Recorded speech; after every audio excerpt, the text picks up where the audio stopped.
Queridos irmãos, a paz do Senhor, eu sou o irmão Mike Duarte e essa é mais uma edição do programa Raízes Pentecostais. Sejam muito bem-vindos. E hoje nós temos a alegria de, nesse programa, falarmos a respeito da mais recente obra das edições Bernard Johnson, a obra O Reino que Não Será Destruído. E para isso nós temos a alegria de receber aqui para uma entrevista o pastor Alex Esteves da Rocha Souza, que é o autor desta obra. O pastor Alex, ele é pastor nas Assembleias de Deus ali em Salvador, na Bahia, ministro do Evangelho, onde ele também atua na comissão de ensino e também no Conselho de Ética da Assembleia de Deus em Salvador. E nós temos a alegria de receber o pastor para estar aqui conosco.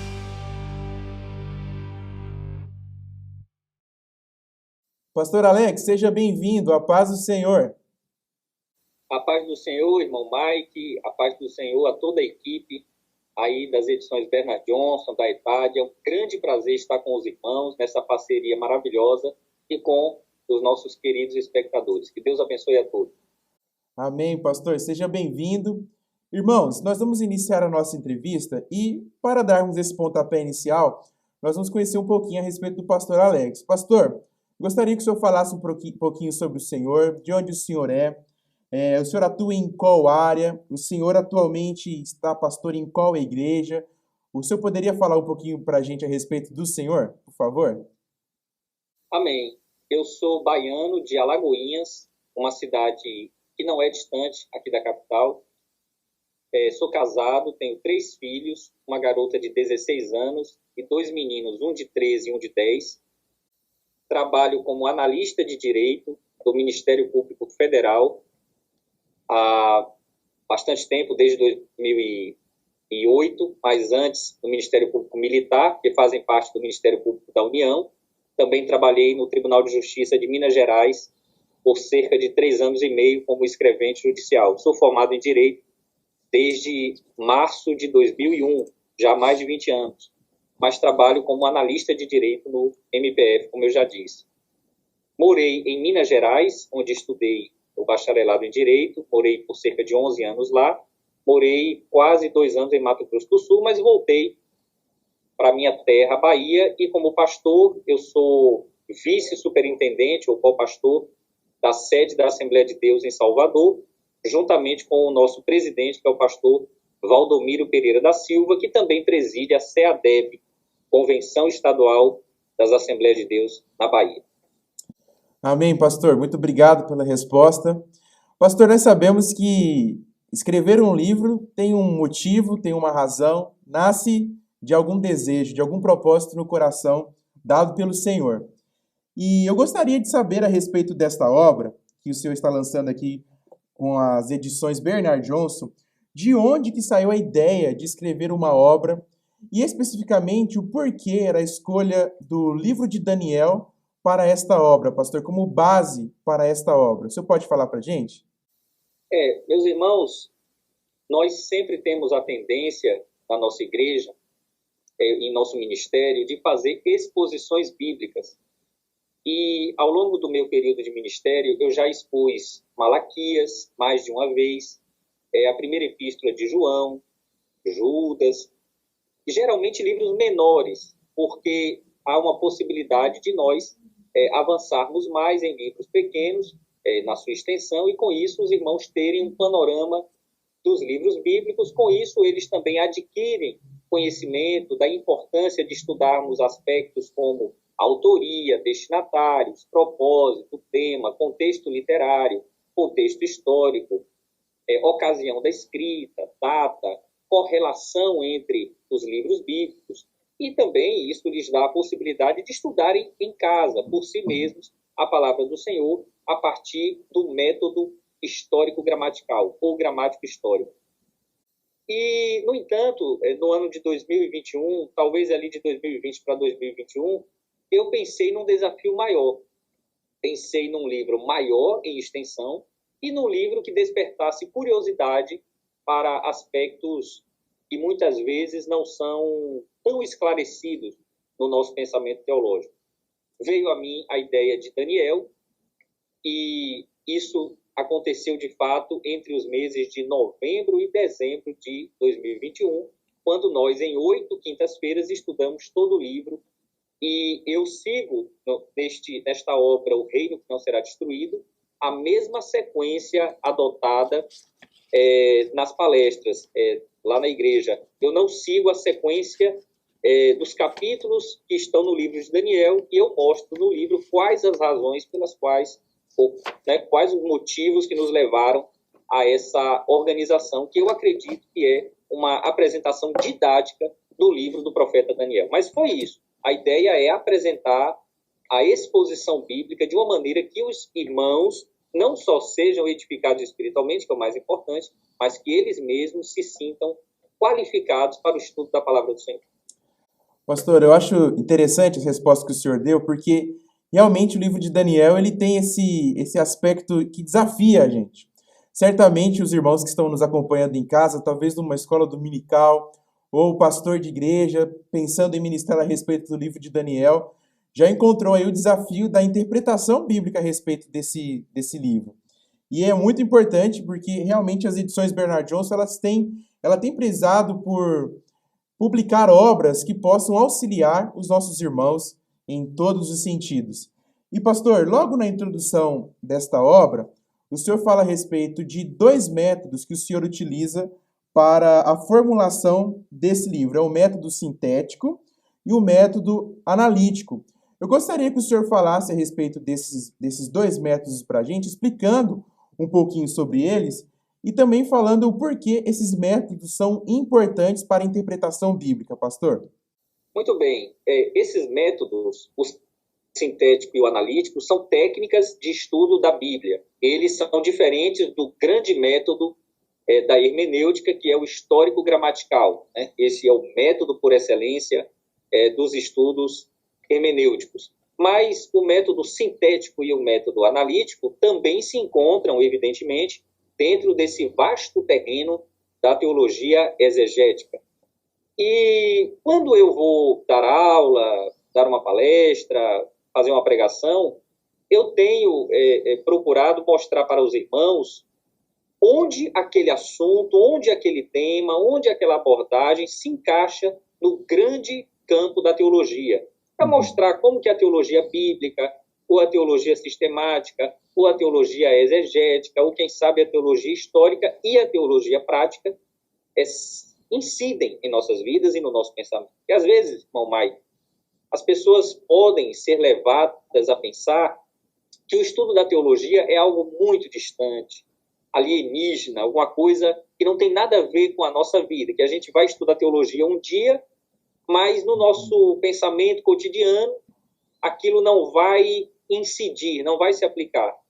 Na verdade é um equívoco, porque até há um livro do pastor Gunnar Berg, né, Somos Todos Teólogos, e essa ideia que ele traz é justamente de que toda declaração de fé tem como subjacente um pensamento teológico. Até a falta de fé tem a ver com teologia. Né? A teologia também estuda a falta de fé.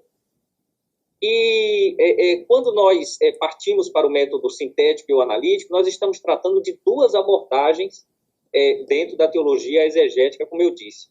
Para ser mais objetivo, eu devo dizer o seguinte: método sintético, como o nome diz, ele faz uma síntese, ele faz um esforço de resumo, mas não é um resumo puro e simples, é uma tentativa de chegar a conceitos fundamentais e uma visão panorâmica ou do livro bíblico, ou de um grupo de livros, ou de um testamento, ou da Bíblia toda. O analítico faz o caminho oposto, ele vai destrinchar, ele vai trazer informações técnicas de exegese, de antropologia, de geografia bíblica, de história bíblica, ele vai debulhar, digamos assim, aquele texto para que haja um entendimento de coisas que às vezes são obscuras e que são presentes ali, digamos, nas entrelinhas do texto. No nosso livro, embora seja um estudo elementar, nós fazemos os 2 caminhos. Nós fazemos uma apresentação panorâmica de Daniel e, ao mesmo tempo, devo dizer que nós penetramos em várias discussões de interesse acadêmico. tanto o leitor mais simples, como o leitor que tem o interesse pela pesquisa teológica, eu creio, modéstia à parte, que o livro poderá atender de alguma maneira. Amém, pastor. Muito obrigado pela resposta. E, pastor, seguindo a nossa entrevista, na teologia pentecostal, principalmente na doutrina escatológica, nós percebemos, inclusive aqui na ETAD, há um livro do pastor Antônio Gilberto que se chama Daniel e Apocalipse. Então a gente percebe que esses dois livros, o livro de Daniel e o livro de Apocalipse, são fundamentais, muito importantes para a compreensão escatológica da teologia pentecostal. E logo na introdução da obra, o Senhor já procura fazer uma distinção a respeito desses dois livros. E eu gostaria que o senhor falasse especificamente do livro de Daniel, o que distingue o livro de Daniel a respeito de outros textos escatológicos. Temos o livro de Apocalipse, tem as cartas de Paulo aos Tessalonicenses, por exemplo, o sermão escatológico do Senhor Jesus. O que distingue o livro de Daniel a respeito desses outros textos, pastor? Meu irmão, é muito interessante o enunciado da sua pergunta, porque o irmão observa corretamente que a escatologia está presente em diversos livros bíblicos. Podemos observar que os profetas menores trazem o importante conceito do dia do Senhor, que é um conceito escatológico. O livro de Isaías tem uma porção que é reputada como apocalíptica. Porém, Daniel é o livro considerado como aquele que inaugura a literatura apocalíptica, propriamente dita. E Daniel tem uma característica singular. Ele apresenta uma filosofia da história. Ele apresenta o significado da história. Ele não só oferece a interpretação de visões e um caminho para a interpretação da profecia bíblica de modo geral, especialmente a de Apocalipse, mas ele interpreta a realidade à sua volta e esse choque dos reinos do mundo entre si e a arrogância humana na tentativa de erigir um poder absoluto, tudo isso Daniel apresenta de uma maneira muito especial. Por isso, para estudar escatologia, nós precisamos de Daniel. E é importante também observar que parece que o erro, né, se eu posso dizer assim, de alguns intérpretes, é que eles se preocupam mais com aquilo que é secundário do que com aquilo que é principal. Né? Ficam se debatendo com relação a certos enigmas, números, algumas coisas que Daniel apresenta, e se ele apresenta são relevantes, porém fazem isso sem considerar o escopo, sem considerar aquilo que é primordial em Daniel, que é apresentar o contraste cabal entre os reinos deste mundo e o reino que não será destruído. Amém, pastor. Realmente a gente percebe como o livro de Daniel aponta o tempo para uma direção, né? E essa é uma concepção linear do tempo, né? E nós, como cristãos, acreditamos que o tempo, a humanidade caminha para um destino, caminha para um futuro escatológico, né? E a palavra de Deus, o livro de Daniel, especificamente, tem muito a nos ensinar a respeito disso. E, pastor, algo que eu acho interessante, e provavelmente os irmãos que estão nos acompanhando de casa, quando leem o livro de Daniel e as literaturas apocalípticas, né, os livros apocalípticos da palavra de Deus, os textos escatológicos, a gente sempre percebe, às vezes, uma vez ou outra, uma passagem que dá, vou usar essa expressão, um nó na nossa cabeça, né? Algumas passagens que são de uma interpretação que às vezes a gente não compreende de uma maneira imediata. E uma dessas passagens a gente vê ali no livro de Daniel, no capítulo de número 7, quando fala a respeito daqueles 4 animais, pastor. E nós sabemos que há diversas interpretações a respeito destas passagens, e eu gostaria de ouvir do senhor, pastor, a respeito dessa passagem especificamente, sobre os 4 animais. Nós podemos vê-los como literais ou como simbólicos? O senhor pode falar para a gente? Muito bem, eles são simbólicos, né? É um leão, o urso, o leopardo e um animal indefinido. Estou chamando de animal indefinido na nossa obra. Esses animais são simbólicos e isso é evidente no próprio livro de Daniel, no capítulo 8, aparecem um carneiro e um bode. E eles representam os impérios, né? O Império Babilônico, o Império Medo-Persa, o Império Grego, que chegou a ser dividido, e o Império Romano. Mas para o Império Romano, representado pelo monstro indefinido, pelo monstro absolutamente espantoso e indescritível, há também ali o entendimento de um desdobramento ao longo da história e com um aparecimento, um reaparecimento no final dos dias, né? É interessante só fazer uma observação. Eu uso no nosso livro um conceito da hermenêutica jurídica, que é o da interpretação autêntica. Daniel, na verdade, é um livro que tem alguns aspectos de maior complexidade, mas ele é muito autoexplicativo. Isso é interessantíssimo. Daniel faz uma interpretação autêntica. O que é interpretação autêntica no direito? É quando a própria lei diz, por exemplo, o Código Penal fala dos crimes praticados por funcionário público. E aí o próprio Código diz, funcionário público ou então, invasão de domicílio. E aí o próprio Código Penal vai dizer o que é considerado domicílio, o que é considerada casa para efeitos penais. É uma interpretação autêntica, né? O próprio autor, o próprio legislador oferece o sentido. Daniel faz isto quando ele, nas narrativas, apresenta ali, na parte histórica, na parte narrativa, a interpretação de sonhos, e ele mesmo atua como um intérprete, atua como alguém interessado na exegese, na compreensão da mensagem, quando desfalece, ora ao Senhor, jejua, busca a compreensão, busca o significado. Esses 4 animais e os 2 de Daniel 8 representam, simbolizam grandes reinos, e isso fica evidente no próprio livro.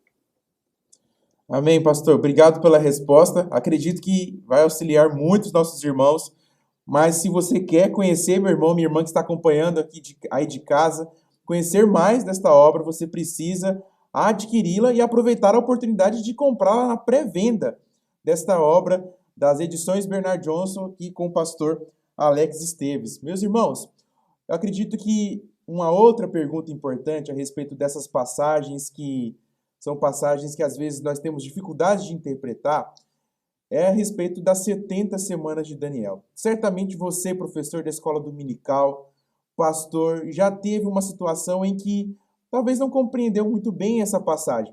E, pastor, o senhor tem um capítulo específico nessa obra onde o senhor fala a respeito das 70 semanas de Daniel.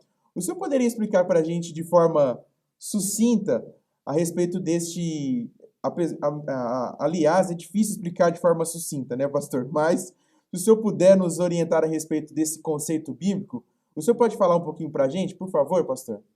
Muito bem, foi bom, irmão, ter introduzido essa questão, porque é um dos temas primordiais em Daniel, né? Eu vou ler 3 versículos relacionados às 70 semanas de Daniel para poder orientar a nossa resposta. Daniel 9, de 24. Aliás, eu vou ler 4 versículos, do 24 ao 27. 70 semanas estão determinadas sobre o teu povo. Quando fala o teu povo, aí são os judeus. Para extinguir a transgressão e dar fim aos pecados e expiar a iniquidade e trazer a justiça eterna e selar a visão e a profecia e ungir o Santo dos Santos. No livro, a gente oferece ali as possibilidades de significado de cada uma dessas coisas, cada uma dessas ações, né, que seriam praticadas nesse período. Sabe e entende. Aqui, Gabriel está falando a Daniel. Desde a saída da ordem para restaurar e para edificar Jerusalém, e aqui nós identificamos esse período com aquele da época de Neemias, a mando do rei Artaxerxes, né? Sabe e entende. Desde a saída da ordem para restaurar e para edificar Jerusalém, veja que não é o templo, é Jerusalém. Até ao Messias, o príncipe, 7 semanas e 62 semanas. 7 vezes 7, 49. Então, 49 anos, né? E 62 semanas, também fazendo a multiplicação, nós vamos chegar a números literais. Por que literais? Porque nós adotamos o método histórico-gramatical, ou gramático-histórico, ou seja, eu sempre devo procurar o sentido comum e normal. É o sentido primário.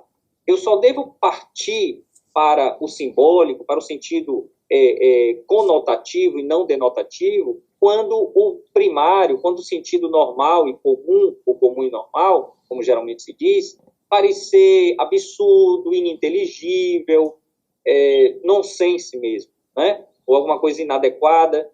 Aqui não. Aqui, no primeiro momento, eu vou pelo literal. Então, as ruas e as tranqueiras se reedificarão, mas em tempos angustiosos. E depois, quando ele fala esse depois, né, esse advérbio temporal é interessante na profecia.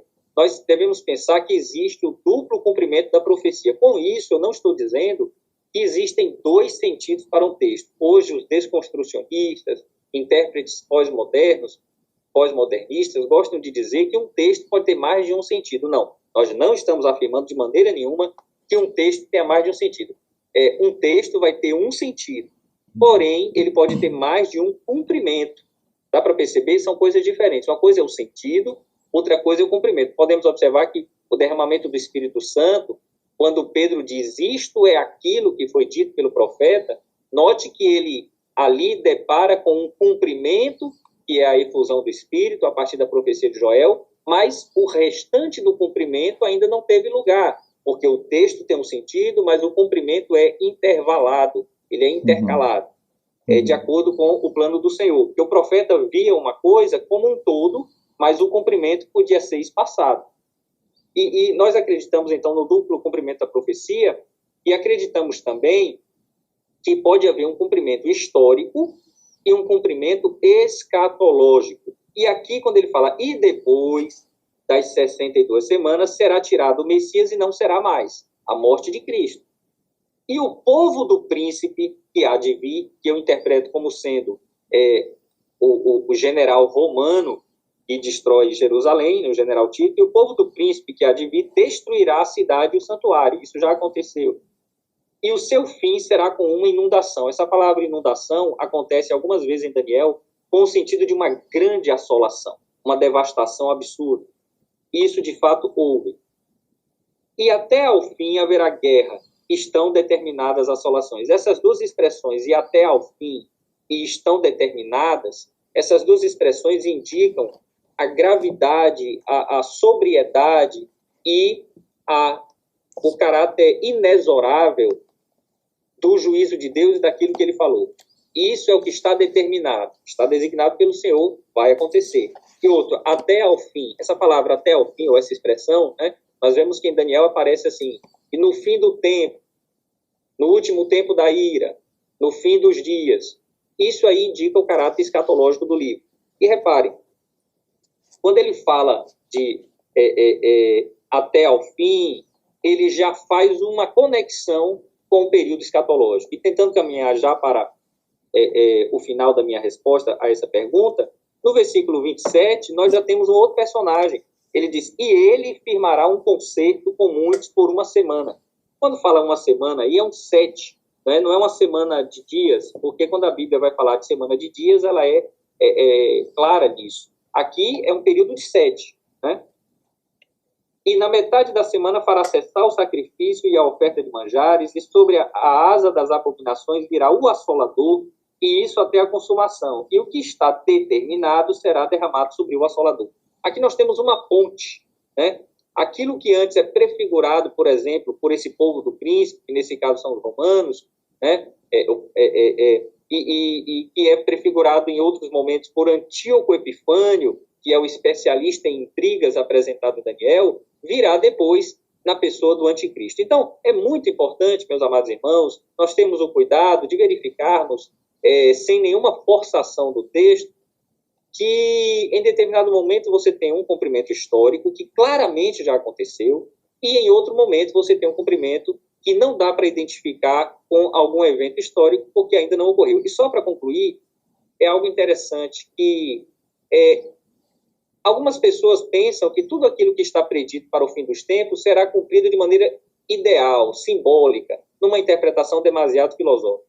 Mas é importante pensar o seguinte, se todas as profecias acerca da primeira vinda de Cristo se cumpriram literalmente, por que não esperar que haja, para o fim dos tempos, um cumprimento também literal? Por que por exemplo, Jesus nasceu em Belém, não nasceu? Belém mesmo, da Judéia, como fora profetizado por Miqueias. Jesus entrou na cidade santa num jumentinho, cria de jumenta. Isso não aconteceu? Aconteceu. As suas vestes não foram repartidas e sobre ela não lançaram sortes. Ou seja, tudo isso foi literal. Ele de fato foi traído, ele de fato morreu como estava predito em Isaías 53, no Salmo 22. Por que para o fim dos tempos alguns querem uma interpretação demasiado idealista? Aqui são pistas, são insights para que o intérprete possa perceber que o estudo do livro de Daniel vai ajudá-lo muito, se Deus permitir, para a interpretação da Bíblia de maneira geral. Pastor, muito obrigado pela resposta. Meus amados irmãos, nós vivemos tempos onde conhecer a respeito dos eventos apocalípticos é fundamental. E a partir dessa resposta do pastor Alex, acredito que assim como eu, os irmãos despertaram o interesse de conhecer um pouco mais a respeito desse assunto.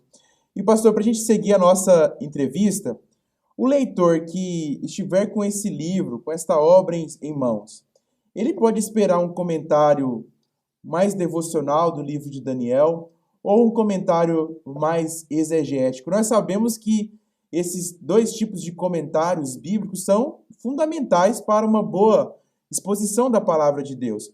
E o que o nosso leitor pode esperar a respeito disso, pastor? Meus irmãos, eu procurei nesse livro fazer a demonstração da interação entre os diferentes campos da teologia.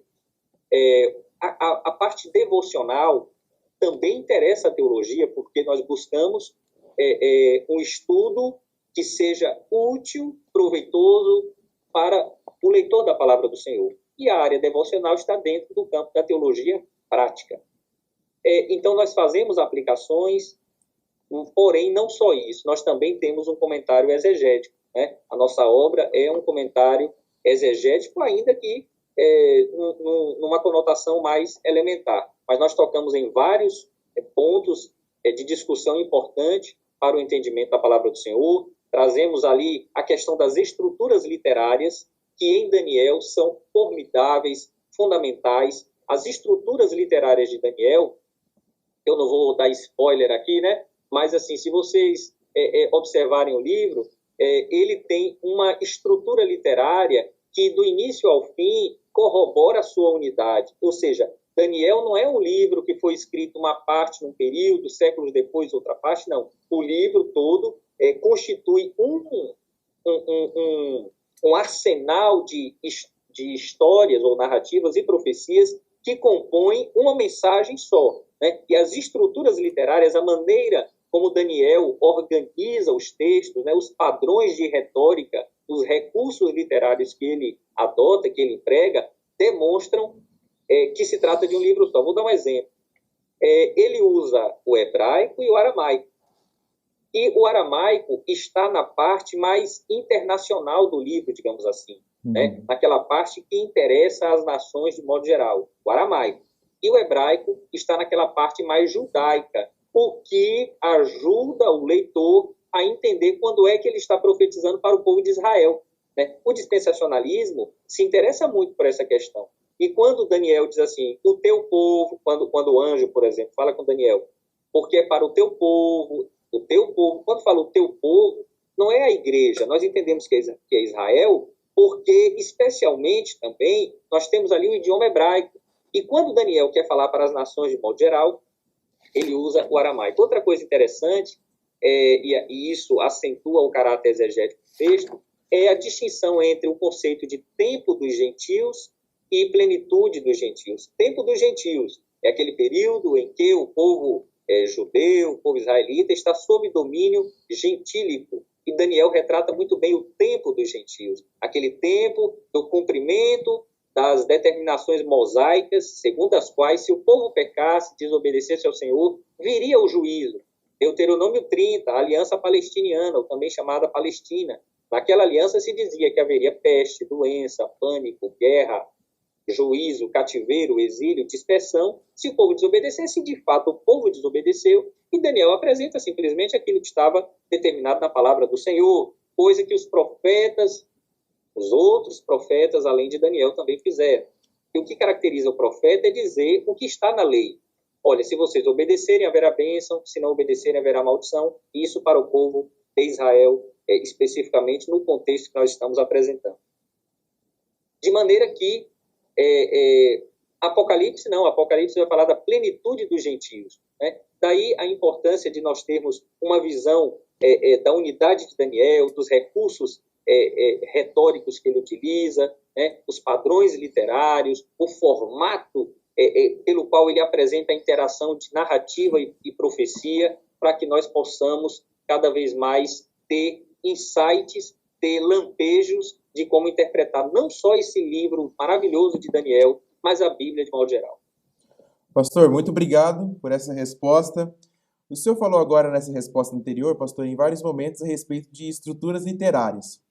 E no livro de Daniel nós encontramos uma estrutura histórica, narrativa, e nós temos também esse elemento profético. O leitor, quando estiver lendo o livro de Daniel, de que forma ele deve lidar com essas diferentes estruturas? O senhor disse na resposta anterior que elas fazem parte de uma mesma unidade, de um mesmo sentido, de um mesmo propósito. E como lidar com essas diferenças no momento em que nós estamos lendo o livro de Daniel, pastor? Essas diferenças literárias. Muito bem. A maneira mais simples, que não é errada, de caracterizar o livro de Daniel é a sua divisão em parte histórica e parte profética. Mas ela não é suficiente. É claro que nós podemos olhar para os primeiros capítulos de Daniel, 6 primeiros capítulos, e entendê-los como uma parte mais narrativa, e olhar para os 7, 8, 9, 10, 11 e 12, os demais capítulos de Daniel, e considerá-los como proféticos. Porém, haverá profecia na parte histórica, na parte narrativa, e haverá narração, história na parte profética. Então, essa divisão é salutar, porque há uma predominância de gênero numa parte e outra, todavia não é suficiente, e do ponto de vista técnico, ela não é a mais acertada. É interessante nós pensarmos que Daniel usa vários recursos, por exemplo, a repetição. Quando nós temos ali naquele momento de Daniel 3, aquela estátua diante da qual as pessoas deviam se inclinar, ele repete, e eu mostro isso no livro, quando ele fala que, olha, quando for apregoado todas as nações, ou todos devem, quando todos escutarem o som da sambuca, e do instrumento tal, e do instrumento qual, todos então irão se inclinar. Quando há essa repetição, e há também a ênfase de que são príncipes, anciãos, juízes, magistrados, conselheiros, presidentes de todas as províncias, tudo aquilo dá um quê de solenidade, de gravidade da determinação de Nabucodonosor. Essa repetição é proposital em Daniel. Outra coisa, uma estrutura interessante. Comparem, irmãos, em casa, Daniel 3 com Daniel 6. Daniel 3, Nabucodonosor. Daniel 6, Dario, o Medo. E no livro a gente tenta mostrar quem seria esse Dario. Quem é esse Dario? Há vários Darios na história Medo-Persa. Quem é esse Dario? Algo muito interessante. Né? Será que esse Dario é Ciro? Será que não é? Então, quando você compara Daniel 3 e Daniel 6, dá para notar uma similaridade, dá para notar que aquela construção foi uma construção literária pensada, deliberada. Dá para fazer um espelhamento entre Daniel 3 e Daniel 6, mostrando ali o objetivo do autor. Qual o propósito do autor? Nós precisamos comparar os textos de Daniel 3 e Daniel 6 para entender. Isso não significa que as histórias ali narradas são fictícias. Não. Significa apenas que Daniel escolheu os melhores formatos, os mais adequados padrões de retórica para apresentar o texto. E uma coisa que Mike afirmou, que o irmão Mike afirmou agora há pouco numa das perguntas, foi a questão da finalidade da história, né, Mike? Quer dizer, a palavra do Senhor, ela tem um sentido teleológico, não é teológico agora, teleológico, de finalidade. Então, a história caminha para um propósito, ela não é pendular nem cíclica, ela caminha para uma apoteose, que é a manifestação poderosa e gloriosa do reino do Senhor. E o livro de Daniel costura muito bem as estruturas literárias para apresentar o propósito do Senhor de estabelecer o reino que não será destruído. Pastor Alex, em algumas respostas que o senhor deu para a gente até agora, o senhor falou a respeito de dispensacionalismo. E às vezes nós temos a impressão de que o dispensacionalismo ele é visto apenas como uma forma ou como um conceito que tem a ver com textos escatológicos. Mas seria apenas isso, pastor? Nós não estaríamos talvez diante de um conceito que nos auxilia na interpretação bíblica como um todo?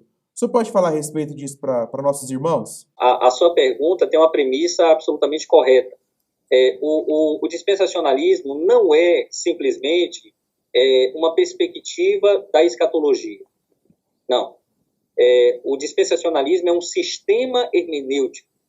O dispensacionalismo é um grande sistema de interpretação das Escrituras. É pena que ele é maltratado muitas vezes pelos seus próprios representantes. Então, alguns dispensacionalistas são mais radicais e se preocupam com coisas laterais. Eu digo isso com todo respeito, porque estamos aqui fazendo uma avaliação, estamos fazendo um debate, digamos assim, estamos conversando sobre questões teológicas e isso é importante destacar. Às vezes, pela sanha de alguns intérpretes dispensacionalistas de preverem o futuro, há uma gama de erros. Por exemplo, nós não devemos marcar a volta de Jesus. Ninguém deve marcar a data da volta de Jesus, correto? Ninguém deve fazer isso, está claro. Porém, alguns, embora não o façam explicitamente, desenham cenários. Quando você desenha cenário, o anticristo já nasceu, não sei o quê. Quer dizer, isso começa meio que começa a balizar o tempo em que Jesus vai voltar. Nós devemos aguardar, e o que eu aguardo é o arrebatamento da igreja, né? Maranata, ora vem Senhor Jesus. E alguns dispensacionalistas querem dizer milimetricamente o que vai acontecer, muitas vezes fugindo àquele padrão profético, apocalíptico, escatológico, que é delineado como algo principal na palavra de Deus. Mas assim, o dispensacionalismo, eu gosto até de um autor que eu cito, que é o Charles Caldwell Hyde, que é autor da Bíblia Anotada. Ele é um dispensacionalista mais defensável, né, ou mais moderado, que explica, ele tem até um livro que eu comecei a ler outro dia, que tem por título Dispensacionalismo. E ele começa a mostrar que dispensação não é simplesmente um período de tempo. Dispensação tem muito mais a ver com a maneira pela qual Deus, em determinado tempo, sim, administra a salvação. Outra coisa, a palavra do Senhor, e aqui me permita um parêntese, a palavra do Senhor fala muito das coisas terrenais, das coisas deste mundo. Ela fala de economia, de política internacional, fala de território, fala de governo, fala de alimentação, da nossa relação com o mundo animal, vegetal, mineral, fala de família, de instituições sociais, políticas, fala do direito. A Bíblia fala de reino, né? E como é que esse reino se manifestou aqui na Terra? Primeiro, um reino embrionário em Adão, como o vice-rei do nosso Deus aqui na Terra. Né? O reino, mais tarde, começa a ser preparado, né, em Abraão, Isaque e Jacó, porque eles são os patriarcas que dão origem ao povo de Israel, que mais tarde teria um reino monárquico propriamente dito. Tudo isso preparando para a vinda do rei verdadeiro, o rei sempiterno, que é o Senhor Jesus Cristo, que primeiro veio como servo sofredor, mas foi anunciado como rei quando entrou em Jerusalém e o povo dizia: Hosana nas alturas, bendito o que vem em nome do Senhor. Então, meus amados e queridos irmãos, o dispensacionalismo apresenta a maneira pela qual Deus, ao longo dos séculos, administrou aquilo que seria e que será a implantação cabal e definitiva do seu reino na Terra. É quando o seu reino eterno vai se fundir com o reino que ele estabeleceu aqui, historicamente, na pessoa de Jesus de Nazaré. Aí nós teremos uma confluência do reino de Deus nos seus dois grandes aspectos, o reino eterno e o reino histórico. E isso o dispensacionalismo nos oferece como uma perspectiva absolutamente defensável e interessantíssima para o leitor da palavra do Senhor. Por isso eu recomendo que nós saiamos daquelas caricaturas que são feitas, né? Que nós escapemos daqueles extremos e que nós busquemos interpretar a palavra de Deus, por exemplo, e aí fica uma sugestão para o nosso ouvinte, comece a pesquisar na palavra do Senhor, desde o Pentateuco até Apocalipse, todas as vezes em que aparece a palavra reino, reino de Deus, e comece a fazer conexões com a forma pela qual a palavra do Senhor lida com os reinos humanos. Os irmãos vão ver, por exemplo, que a Torre de Babel foi uma tentativa canhestra do homem estabelecer o seu poderio à revelia de Deus. Antes disso, Adão e Eva quiseram se tornar como deuses, se tornar como se fossem reis de si mesmos, renunciando à ética divina e alimentando-se de uma ética própria. Sempre o homem querendo estabelecer o seu reino em detrimento do reino do Senhor. É algo maravilhoso que, se eu continuar falando aqui, a gente leva o dia todo, porque é um tema palpitante. Pastor, muito obrigado pela resposta. E agora eu gostaria de perguntar para o senhor, pastor, qual conselho o senhor daria para o nosso irmão, a nossa irmã, que está iniciando uma jornada, uma empreitada de estudos aqui no livro de Daniel? O senhor poderia falar para a gente a respeito disso, pastor? Muito bem. Primeiro, eu creio que nós devemos fugir de dois extremos que nós mencionamos no livro.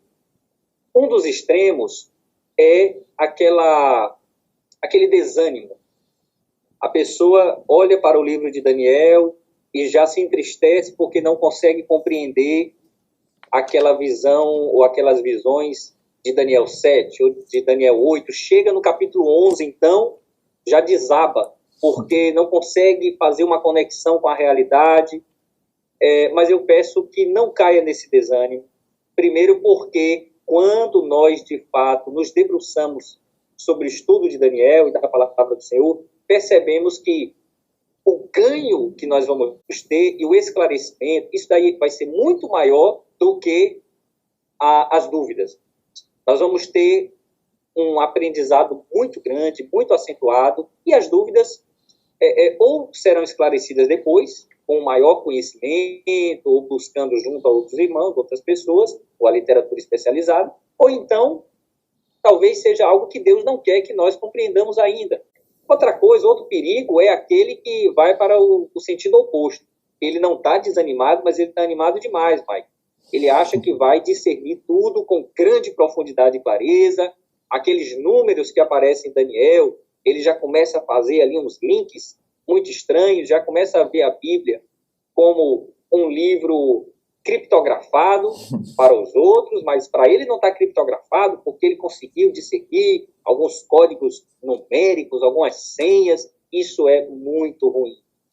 Isso é prova de que a pessoa não compreendeu qual o propósito da palavra do Senhor, e especialmente nesse caso do livro de Daniel. Então, a sugestão é, fuja dos extremos, vá procurando entender qual o propósito não do próprio leitor, mas o propósito de Deus. E o propósito de Deus é trazer o seu reino, mais do que salvar a humanidade. É interessante isso, porque algumas pessoas pensam que, de alguma maneira, Deus se frustra quando nem todos são salvos. A Bíblia diz em Ezequiel que Deus quer que todo homem seja salvo. Ok, mas a palavra do Senhor também nos diz em Isaías que a palavra do Senhor não volta vazia, mas faz o que lhe apraz. Mesmo isso é algo pesaroso da gente dizer, mas é verdade. Mesmo quando alguém não é salvo, a palavra do Senhor se cumpriu ali, porque a palavra do Senhor cumpriu o seu papel. A palavra do Senhor foi anunciada, e se a pessoa rejeitou a palavra, ela, infelizmente, terá na sua condenação esse critério explicitado. Olha, ela rejeitou a palavra do Senhor, mas a palavra de Deus permanece para sempre. E o que Deus quer apresentar na Bíblia, mais do que a salvação, que é um dos temas fundamentais, não estou menosprezando de maneira nenhuma o tema da salvação, mas o que Deus quer apresentar é a sua glória, é a sua majestade, é o seu poder incontrastável. Né? Se o leitor começar a estudar o livro de Daniel com essa premissa, eu tenho certeza de que ele vai fugir desses percalços e desses abismos que poderiam afundar o seu estudo. Pastor, muito obrigado pela resposta. E o senhor já falou, então, um pouquinho para os nossos irmãos sobre como ler o livro de Daniel. E para introduzir essa próxima pergunta, aqui na ETAD, nos manuais de estudos da ETAD, sempre na parte da introdução, nós damos alguns conselhos de como estudar aquele livro, de como ler o manual de estudos que o aluno está recebendo. E eu gostaria de perguntar para o senhor, pastor, utilizando esse exemplo aqui dos manuais da ETAD, como o nosso leitor, o irmão que vai adquirir esta obra, inclusive, irmãos, os irmãos podem já adquirir esta obra pela pré-venda das edições Bernard Johnson. Mas, pastor, voltando à pergunta, como o nosso leitor deve ler esse livro que o senhor está lançando aqui pelas edições Bernard Johnson? Por favor. Muito bem. Primeiro, a pessoa deve ler o livro todo.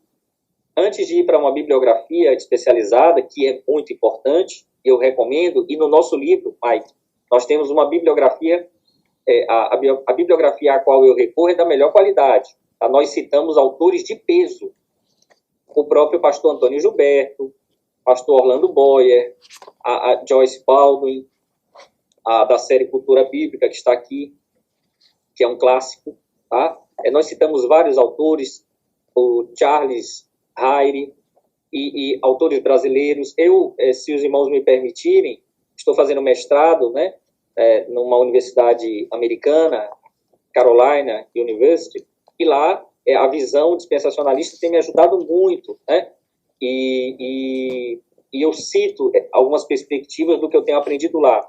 Mas, assim, antes de você buscar esse apoio técnico e bibliográfico e exegético, é importante ter a sua leitura.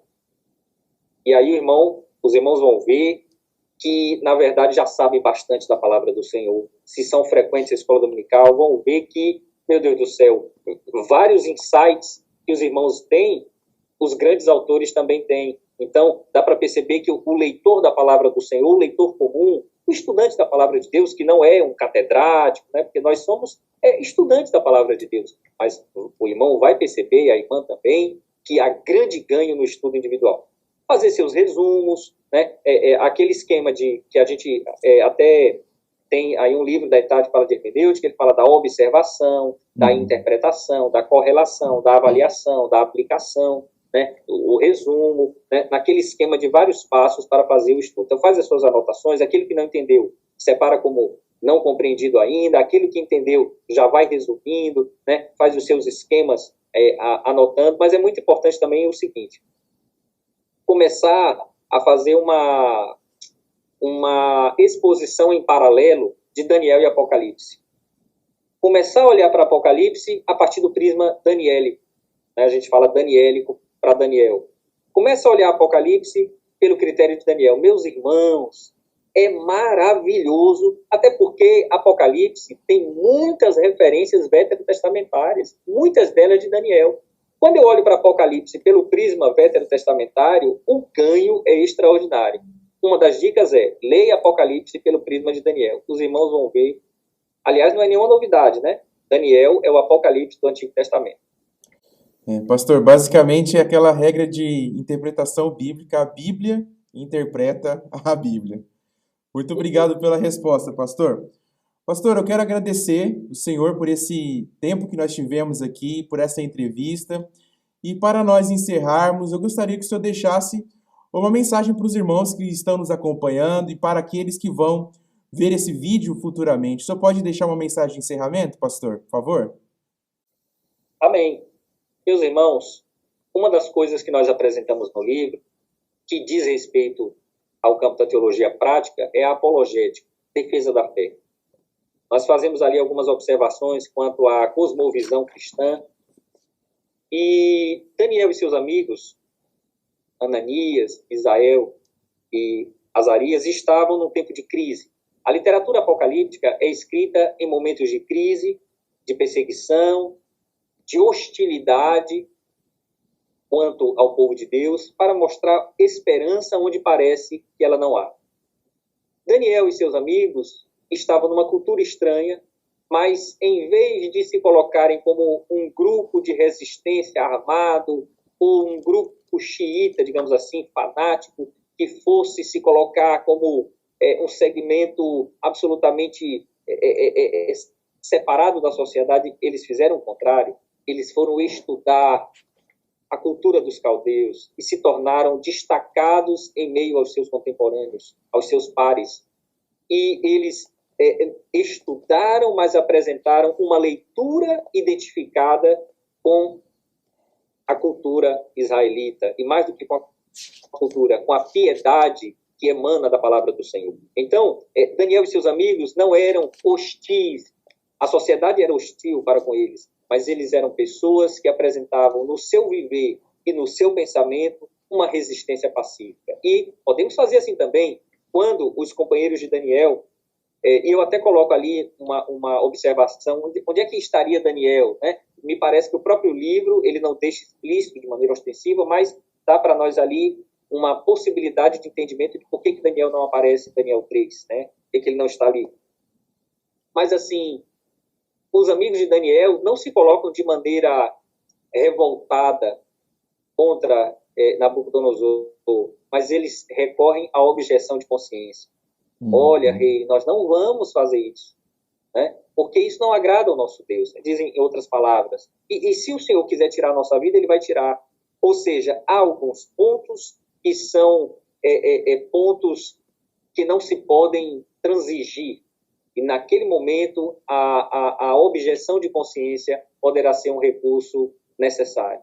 Eu creio, meus irmãos, que o que nós precisamos muito, no Brasil especialmente, é estudar a Bíblia, orar e buscar um grande avivamento de contrição, arrependimento e confissão de pecados. Muitos buscam avivamentos pelo ruído, pelo barulho, por aquilo que aparece. Mas não se pode começar pelo efeito. O efeito pode incluir barulho, mas nunca se começa pelo barulho, nunca se começa por aquilo que aparece mais. Para que haja frutos no topo, é necessário que haja raiz. E essa raiz precisa buscar os nutrientes. Essa raiz precisa estar aprofundada para que os frutos possam ser viçosos, para que as flores possam trazer saúde às nações. Então, meus amados irmãos, a questão é buscar a palavra de Deus e orar como Daniel fazia e esperar o avivamento. Mas esse avivamento vai passar, por exemplo, por aquela confissão de pecado que Daniel fez. Ele se colocou, em Daniel 9, como um daqueles que precisavam do perdão de Deus, embora ele fosse um homem tão piedoso. São palavras de conselho que servem para mim também, porque sou, como um dos irmãos, um crente neste mundo tão difícil. Pastor, muito obrigado por essa mensagem final. Agradeço ao Senhor, pastor, pela oportunidade de termos essa entrevista e aos nossos amados irmãos que nos acompanharam de casa. Muito obrigado, pastor. Eu não poderia deixar de mencionar a maravilha que é trabalhar com essa equipe. Não é só o pastor Gunnar Berg, é toda a equipe. Irmão Mike aí, irmã Esther, irmão Bruno William, irmã Eliana Guiducci, vários irmãos com os quais nós interagimos e muitos outros que eu sei que trabalham aí. Meus irmãos, os irmãos são bênçãos dos céus, é uma equipe operosa, que tem paciência comigo ali com os prazos que eu preciso cumprir, as aulas, né, que a gente dá também para a ETAD, porque eu sou professor da ETAD com muita honra. Irmãos, olha, que Deus abençoe vocês. Os irmãos são um canal esplêndido das bênçãos copiosas dos céus para a minha vida. Eu tenho certeza absoluta de que para muitos e muitos irmãos espalhados pelo Brasil. Que Deus abençoe essa equipe tão especial. E que Deus abençoe nosso espectador. Amém, pastor. Muito obrigado, pastor. Glória a Deus. Deus abençoe. Meus amados irmãos, essa foi mais uma edição do programa Raízes Pentecostais. Que Deus abençoe os irmãos grandemente. E não percam a oportunidade. Nós deixaremos aqui na descrição desse vídeo o link para que você possa adquirir na pré-venda com um desconto muito especial esta obra pela qual nós discutimos aqui e tivemos essa entrevista no programa de hoje. Que os irmãos possam ser muito abençoados através desta nova obra das edições Bernard Johnson. Deus abençoe a todos e até semana que vem.